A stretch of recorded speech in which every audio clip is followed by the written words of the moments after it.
اللہ تعالیٰ قرآن مجید میں ارشاد فرمایا وَلَا تَقْرَبُوا الْفَوَاحِشَ مَا ظَهَرَ مِنْهَا وَمَا بَطَنَ، فحش کام کے قریب نہ جانا، وہ اعلانیہ طور پہ کرو یا وہ مخفی طور پہ کرو۔ تو مفسرین نے لکھا کہ جو بدکاری ہے وہ مخفی فحش ہے، اور شراب نوشی یہ اعلانیہ فحش ہے۔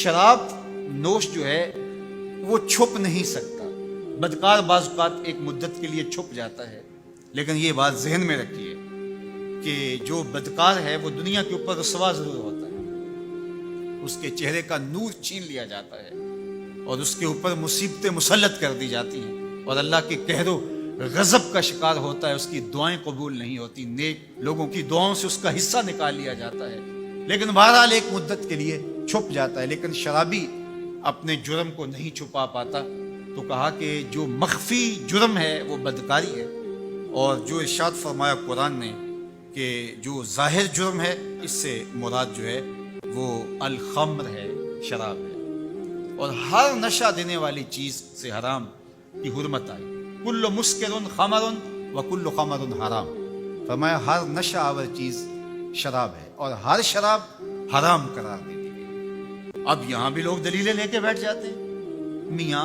وہ بھی ایک مشروب ہے، اس سے کیا فرق پڑتا ہے؟ میاں جب رب نے کہہ دیا تو بات ختم ہو گئی۔ ایک یہودی کے پاس ایک مسلمان مہمان ٹھہرا تو اس نے انگور پیش کیے، تو اس نے بڑے شوق سے لیے، تو تھوڑی دیر کے بعد وہ شراب لے آیا۔ اس نے کہا استغفر اللہ، میں مسلمان ہوں، میں شراب نہیں لیتا۔ تو اس نے ہنس کے کہا یہ جو انگور آپ نے کھائے ہیں شراب اسی سے کشید ہوتی ہے۔ تو اس مسلمان نے کہا کہ آپ کی اہلیہ کدھر ہے؟ تو وہ اپنی اہلیہ کو بلا لایا، تو کہا آپ کی کوئی اولاد بھی ہے؟ کہا ہاں میری بیٹی ہے، اس کو بھی بلا لاؤ۔ تو اس کو بھی بلا لایا۔ جب دونوں آ کھڑی ہوئی تو کہا کہ یہ حلال ہے تیرے لیے اور یہ بیٹی اسی کی ہے اور یہ حلال نہیں۔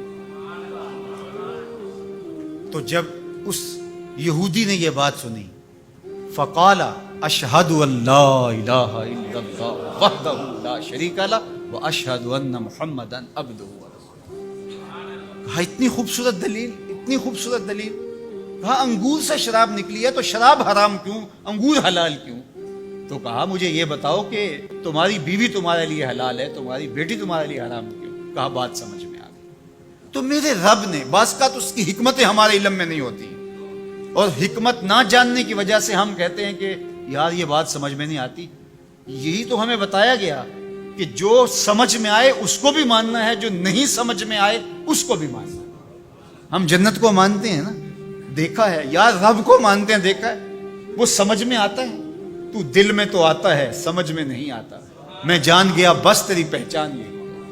ہم تو سب سے بڑی حقیقت کو بغیر دیکھے مانتے ہیں، بغیر سمجھے مانتے ہیں۔